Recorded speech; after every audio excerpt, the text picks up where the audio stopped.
Tonight on Reliving the War, we've waited for 2 whole weeks. The rumors and speculation have dominated the internet.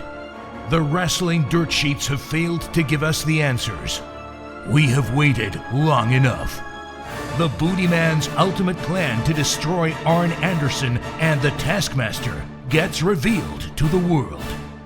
On this week's Reliving the War, get ready. Now get the guns, the drugs from my generation. I'll take the fall, the saints, and across the nation. And it's a sex, the gods, the freaks, the fraud, they're messing with me. Come on, come on, come on. Let's get it out. Move to the music, play that fucking music. Live through my music, yeah.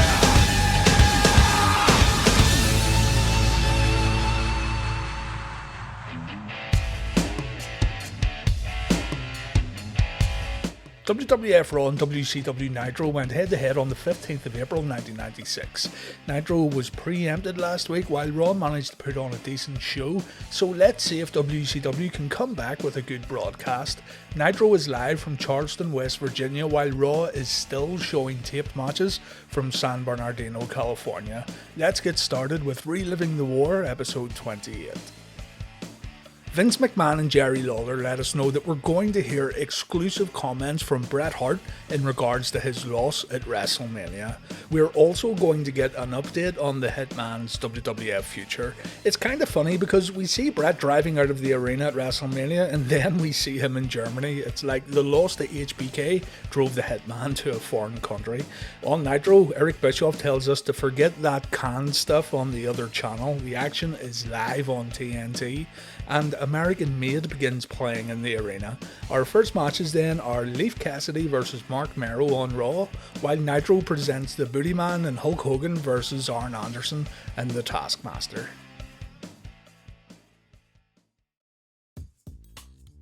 So, the Booty Man. Remember 2 weeks ago when the Booty Man said he had a plan up his sleeve and he needed Hulk Hogan to team up with him so his plan could get put into motion? Well. Ed Leslie didn't even show up for Nitro this week. Eric Bischoff says that the Booty Man got hurt on WCW Saturday night and the Hulkster is taking on Anderson and Sullivan in a handicap match. So yeah, the Booty Man's excellent plan was to sit at home and feed Hogan to the wolves. Come to think of it, if Booty Man announced that his plan was to sit at home for future Nitro events, I'd probably have given him a few bonus points. Anyway, Ed Leslie's secret surprise is actually way better than what I could have hoped for, really, although this does mean that Hogan is facing 2 competitors, and if Hogan wins, well, that means this whole rivalry just gets flushed down the toilet. If Hogan can beat 2 of WCW's biggest heels in one match, then why does the Booty Man even exist?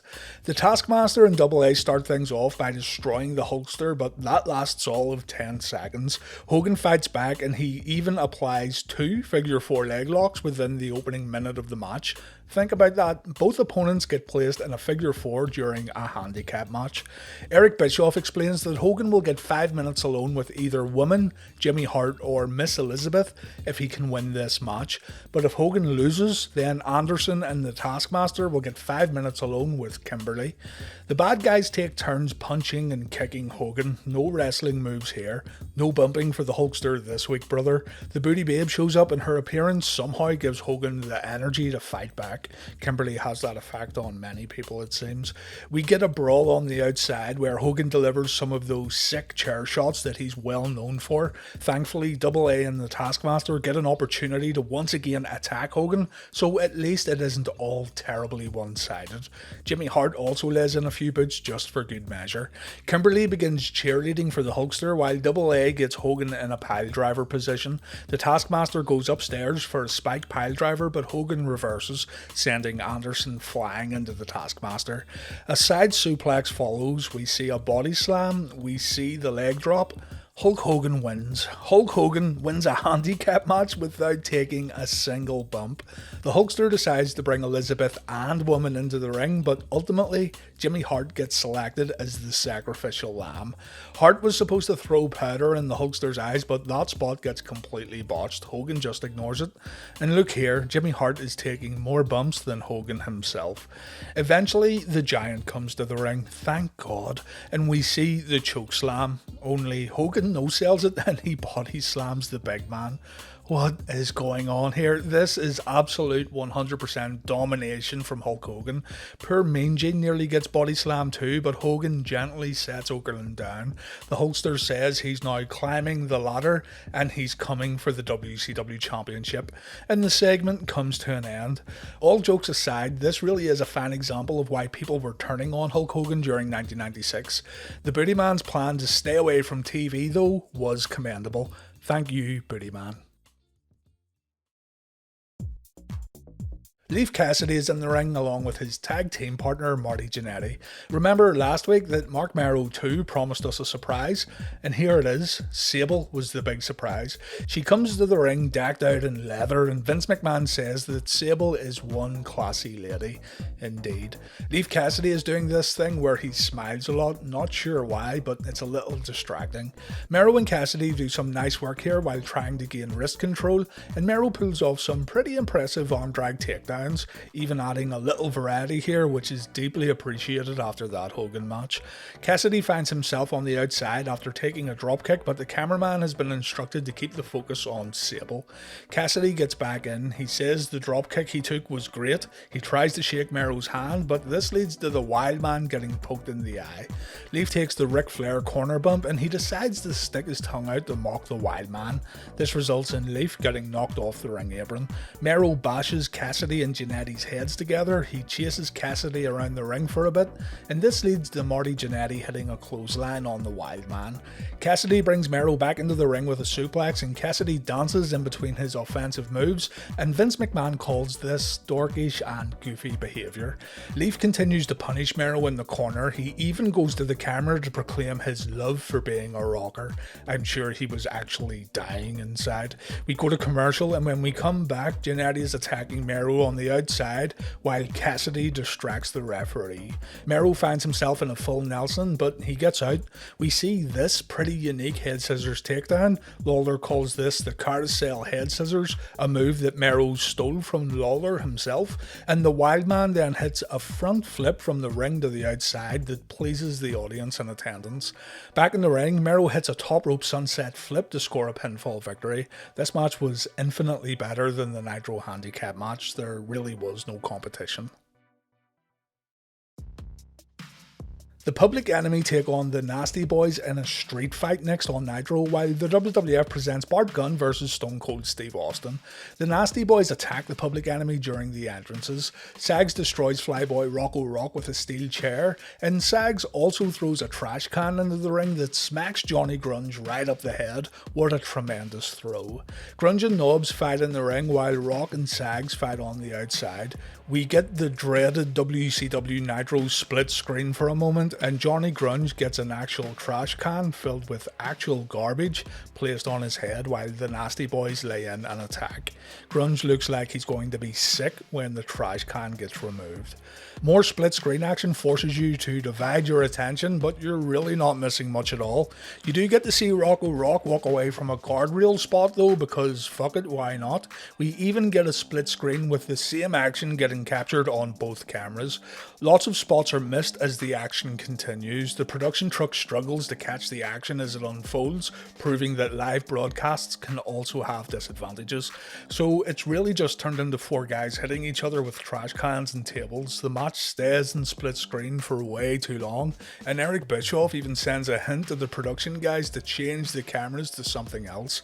We go back to a traditional one camera presentation, but it doesn't last long. Bischoff tries his best to put the match over on TV, but there's absolutely nothing nothing of substance here. The competitors just keep hitting each other with weapons until they get tired. It gets slower and slower until eventually Johnny Grunge goes for a top rope leg drop, he misses his target and he goes through a table. The Nasty Boys score a pinfall win, and after the match, the Public Enemy do this right here. Bischoff calls it a Public Enemy sandwich. The audience couldn't have cared less. Before we get to the Steve Austin vs Bart Gunn match, Big Daddy Cool Diesel phones in to explain his recent attacks on Shawn Michaels. Diesel said HBK fell right into his trap. Big Daddy Cool wants the WWF title, and after Diesel attacked Shawn last week, it was inevitable that HBK would accept Diesel's challenge to a no-holds-barred match at In Your House. These early 1996 Steve Austin matches are always fascinating to watch. Stone Cold was a completely different wrestler when he came into the WWF, and he's extremely proficient inside the ring. Everything is on point. Bart Gunn takes an early advantage with a grounded headlock. Austin applies a top wrist lock, but his offensive sequence ends with Bart Gunn applying another headlock, and Austin is eventually able to launch Gunn out of the ring to finally get the upper hand.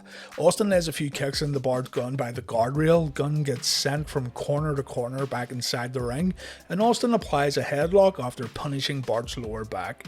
Stone Cold then does this unique move to send Bart and himself to the outside, and when we come back from commercial break, Stone Cold is still on the offense.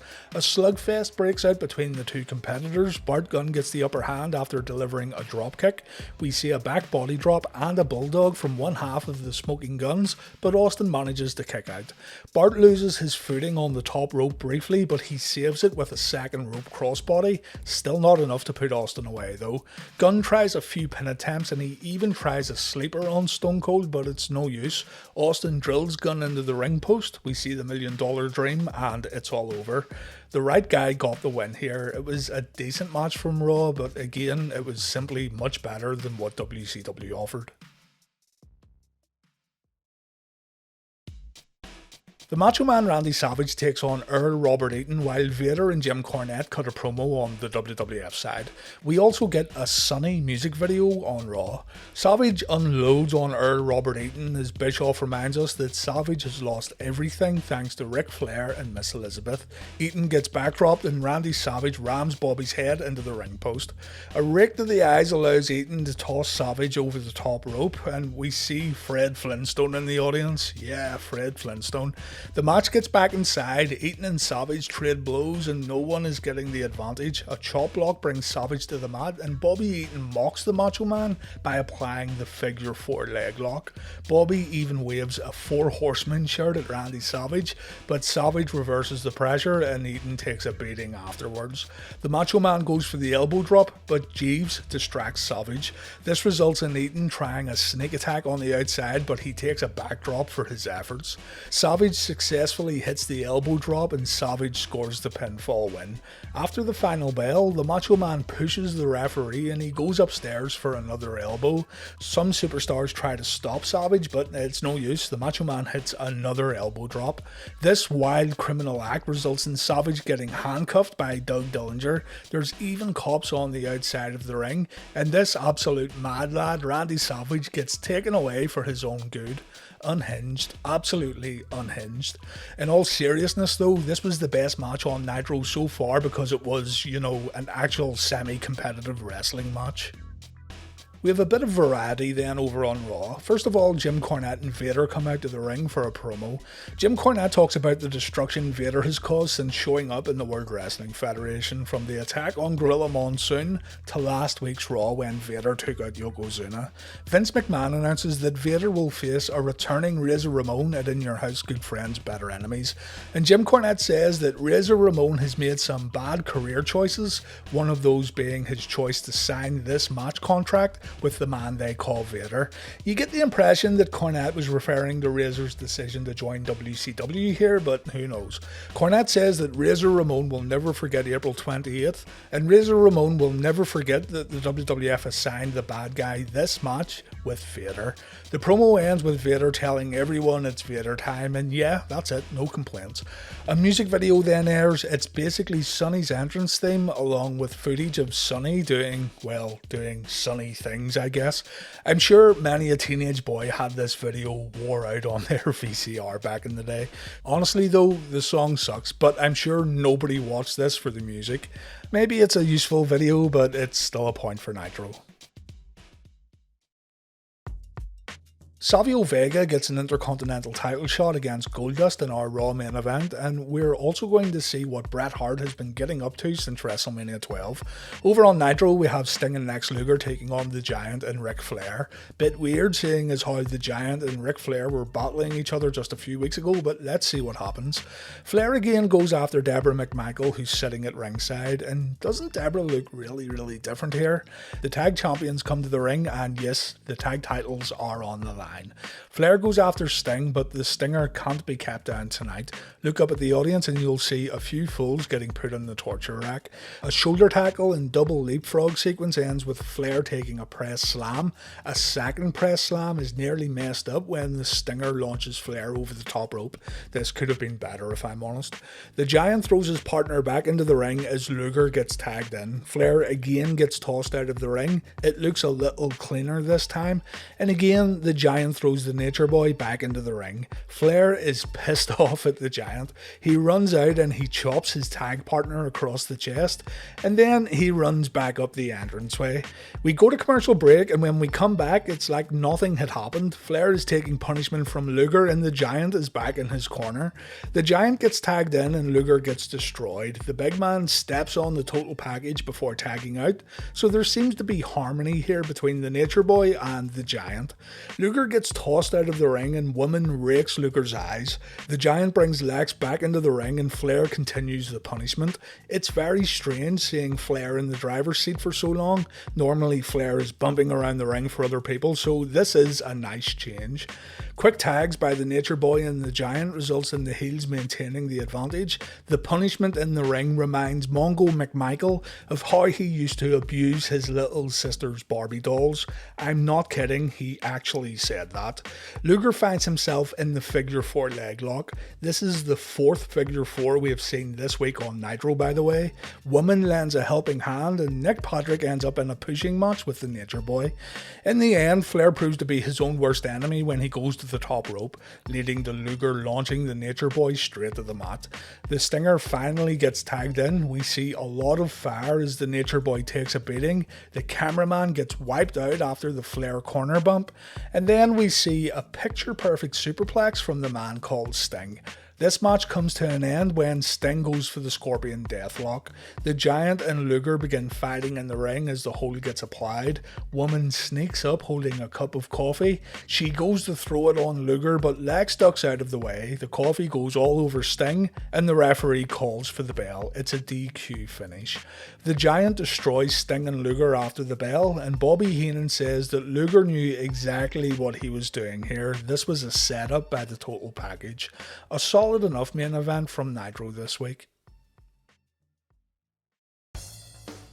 Savio Vega versus Goldust then over on Raw. We see clips of the Ultimate Warrior's promo from last week that Goldust interrupted. Check out last week's Reliving the War unopposed special to find out what happened. Goldust gets in the ring for his match with Vega and the Bizarre One licks the IC title before passing it to Hebner. The good old pre-COVID-19 days when we could just run around licking championship belts. Goldust almost licks Savio's nose. Savio is having none of it, but Goldust still manages to feel up his opponent in the ring. This pisses Savio off and Goldust is wise enough to run to the corner. Marlena thinks this is all hilarious. The action starts back up. Savio takes control of the wrist. Goldust reverses with a hammerlock. Savio is forced into the corner and Goldust grinds on his opponent. Savio again gets pissed off and Goldust runs away, this time all the way back to the entrance. When Goldust eventually makes it back to the ring, Vega begins an aggressive attack that leads to a sidewalk slam and a series of punches. Before we go to commercial break, Savio Vega slaps Goldust's ass, so maybe he enjoyed what Goldust was doing to him, I've no idea. But I seriously hope that someone who has never watched wrestling is watching this video right now. Savio is still in control when we come back. Goldust is able to drop Savio on the top rope to get the upper hand. We see a camel clutch, and then Goldust grabs a microphone and he threatens to kiss each and every person person in the arena. Say what you want, but it gets the desired reaction from the audience. Savio was able to turn things around with a running crossbody, but Goldust answers with a kick. Goldust then goes to teabag his opponent, but Vega rolls up the IC champion. This match is absolutely nuts, but it's so entertaining. Goldust gets crotched on the top turnbuckle. Jerry Lawler says that Goldust has just got his Golden Globe smashed, and Vega hits a beautiful super kick that would have made Shawn Michaels envious. Let's hope HBK didn't see this match backstage. Vega slaps Goldust's ass on the top rope. Goldust kisses Vega, and this causes Vega to bump like he just took a spear from Goldberg. Goldust then tries a top rope attack, but Vega gets a foot up. Savio then brings the fire as we go to commercial break once again, and when we come back, we see a referee bump. Marlena slides the IC title into the ring, but Goldust is unable to hit Vega. Savio grabs the belt and he uses it as a weapon. Savio pins Goldust. 1, 2, 3, we have a new Intercontinental Champion. Savio celebrates and his theme music plays in the arena, but a second referee is out there spoiling all the fun. Gorilla Monsoon comes to the ring, and due to how the match ended, Gorilla decides to vacate the IC title and a rematch is booked for next week. This match was way better than what I was anticipating. Good stuff from the WWF. The Raw show ends this week with an update from former WWF champion Bret Hart. We see footage of Bret in the locker room following WrestleMania. He isn't happy, of course, and Bret speeds away in his car after losing to Shawn Michaels. Bret gives an interview from Germany, and the Hitman says that the Iron Man match was supposed to be a 60-minute match, not a 62-minute match with sudden death. Bret argues that the bell shouldn't have rung after the 60 minutes were up if the WWF were planning to go to sudden death. Shawn was locked in the sharpshooter and Shawn was history, but the bell rung and Bret let go of the hold. Bret's job was to defend the championship within 60 minutes, something that Bret did, and Shawn's job was to win the title within the same 60 minutes, something that Shawn failed to accomplish. Bret says that another wrestling company is throwing a lot of money around, but Bret wants to stay in the World Wrestling Federation. He's not greedy for money, he's greedy for respect, but he's also having second thoughts about returning to wrestling altogether. He does say though that if a title shot was offered to him the next day, he would take it, and then Raw goes off the air. The WCW Nitro main event was good. I thought Nitro had it in the bag, but Goldust vs Savio Vega was surprisingly entertaining, and the Bret Hart interview just topped it off. Raw gets the final point.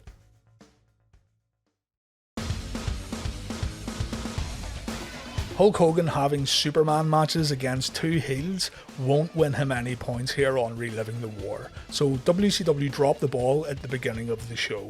Bart, Gunn and Steve Austin had a solid match, while the Public Enemey vs Nasty Boys bout on WCW got boring after 2 minutes. Bobby Eaton and Randy Savage had a decent match next to score Nitro their first point. And finally, both shows ended well, but Raw's Intercontinental title main event turned out to be a sleeper hit. Raw wins this week's Reliving the War, meaning that Raw has taken the lead on our overall scoreboard. 13 points for Raw, 12 points for Nitro, and we've had 3 ties.